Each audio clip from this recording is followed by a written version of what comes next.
मेरी एक याद है जब मैं भाभी के साथ बाजार गया था। उस वक्त मेरी उम्र 12 साल थी। हम एक दुकान पर गए जो तहखाने में थी। काफ़ी अंदर जाकर आखिरकार पहुँचे। वहाँ लोग कम ही जाते थे। जब हम पहुँचे तो वहाँ एक पठान आदमी था जिसकी उम्र तकरीबन 35 या 40 साल के करीब थी, और एक लड़का था जिसकी उम्र तकरीबन 24 साल होगी। हम अंदर ही गए थे। वो पठान खुशी से बोला, आओ भाई आओ, कैसे आना हुआ।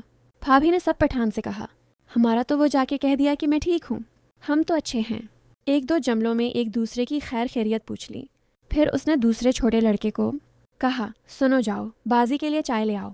वो बाहर मार्केट के दूसरी तरफ से अच्छी वाली चाय लाना। लड़का हल्के से मुस्कुराकर चल दिया। भाभी भी हंसकर बोले, ये क्या बात है, इतनी दूर से चाय मंगवाई जा रही है। पठान ने कहा, हाँ आज मौके मिला है, आपकी खिदमत में कोई कमी नहीं होनी चाहिए। भाई ने कहा, अच्छा अगर मैं कहूँ आज कोई खिदमत नहीं करनी। पठान बोला, नहीं ऐसा मत कहो, हम तो पहले ही मर रहे हैं, 2 महीने से घर नहीं गए। भाभी हल्के से मुस्कुराकर बोले, तो लगता है दिमाग को चढ़ गई है। पठान, हाँ आपकी ठीक है, माले पता नहीं कहाँ कहाँ चली गई है, पता नहीं, बता नहीं सकता, खुद देख लेना। भाभी साहबा, सच है, दुकान बिल्कुल भरपूर थी, कोई जगह खाली नहीं थी। एक बड़ा सा काउंटर था जिसके अंदर वो खड़ा था। मैं और भाभी बाहर वाली तरफ टेबल पर बैठे थे। उसने भाभी से कहा, अंदर आ जाओ, देख लो जो लेना है। काउंटर काफ़ी ऊंचा था। पठान के पैट के नीचे कुछ दिखाई नहीं देता था। भाभी उठी और अंदर चली गई। मुझे मोबाइल पकड़ा दिया। मैं साने वाली गेम खेलने लगा। भाभी और पठान अंदर थे। भाभी अलमारी की तरफ मिन्ना करके हंसने मजाक करने लगे और कभी उसके करीब जाकर बैठ जाते, कभी यहाँ कभी वहाँ होती रहें। फिर मैंने देखा भाभी का बाजू हल रहा था। उम्मीद से ज़्यादा देर तक वही रख गया था, जैसे कोई चीज़ पकड़ के आगे पीछे कर रही हो। फिर मुझे आवाज़ देकर बोली, सुनो अगर कोई फ़ोन आए तो मुझे बताना, और अगर और चीज़ें वगैरह देखनी हो तो घूम लो। मैंने कहा, नहीं भाभी, मुझे गेम खेलनी है। भाभी बोले, चलो ध्यान से खेलना। पठान काउंटर पर दोनों बाजू रख के मेरी तरफ देख रहा था और कह रहा था, अगर यहाँ कोई चीज़ पसंद ना आए तो काउंटर के नीचे वाले हिस्से में देख लो, वहाँ भी काफ़ी सामान पड़ा है। भाभी बोले, हाँ मैं भी सोच रही हूँ कि नीचे बैठ के देख लूँ, कहीं कोई अच्छी चीज़ मिल जाए। और मेरी तरफ देखकर कहा, तुम किस शर्ट की बात कर रहे थे? मैंने कहा, नीला रंग। तो बोली, अच्छा तुम खेल लो, मैं ढूंढ कर लाती हूँ। इतने में पठान बोला, हाँ वहाँ नीचे ही पड़ी होगी। सारी बातों के बाद भाभी अब आराम से नीचे बैठ गई। काउंटर के दाएं तरफ शीशा लगा हुआ था जहाँ से भाभी मुझे नजर आ रही थी। दरवाजे की जगह छोड़ दी थी। पहले मैंने इतना गौर नहीं किया कि भाभी क्या कर रही है। फिर जब पठान के चेहरे के तासरात बदले तो मैंने उसकी तरफ देखा। उसकी आवाज़ निकली, हाँ मारा आराम से, डांट ना लगे तो कुछ नहीं बोला। फिर हल्की सी पठान के जिस्म में हरकत होती रही, जैसे वो थोड़ा आगे पीछे हो रहा हो। भाभी की खानिसने और खाने की आवाज़ आई। थोड़ी देर बाद जब मैंने पठान से नज़र बचाकर आईने में देखा तो मुझे कुछ अजीब सा लगा, जैसे भाभी हल रही हो। मैं पानी पीने के बहाने उठा और बाहर पड़े कूलर से पानी पिया, जैसे भाभी हल रही हो। मैं पानी पीने के बहाने उठा और बाहर पड़े कॉलर से पानी पिया और पठान रख गए थे। फिर मैं अपनी पहली जगह से थोड़ा आगे बैठ गया, जहाँ से आईने में अंदर साफ नज़र आ रहा था।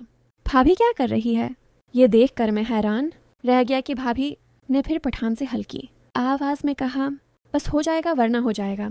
उसने अपना मना साफ किया, बाल सनवारे और आराम से एक शर्ट उठाकर खड़ी हुई और नरम लहजे में बोली, देखो ये ठीक है। मैंने कहा, अब खुद देख लो। इतने में पठान बोला, रख जाओ, मैं ढूंढता हूँ, और नीचे बैठ गया। अब भाभी काउंटर पर दोनों हाथ रखकर खड़ी हो गई और मुझसे पूछा, काल तो नहीं आई?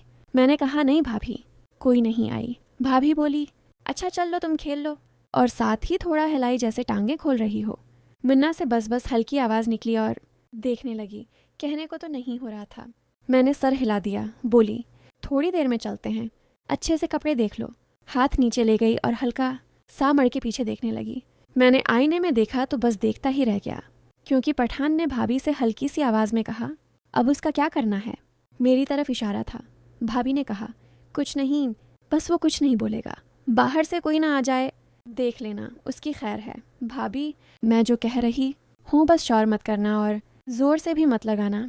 आज गुजारा कर लो, कल फिर आगे, अब जल्दी करो, कोई आना जाए। मुझसे कहा, बेटा बात सुनो। मैंने कहा, जी। इनकल वैसा करो कि बाहर वाली गली की लाइट्स बंद कर दो, फजूल चल रही हैं।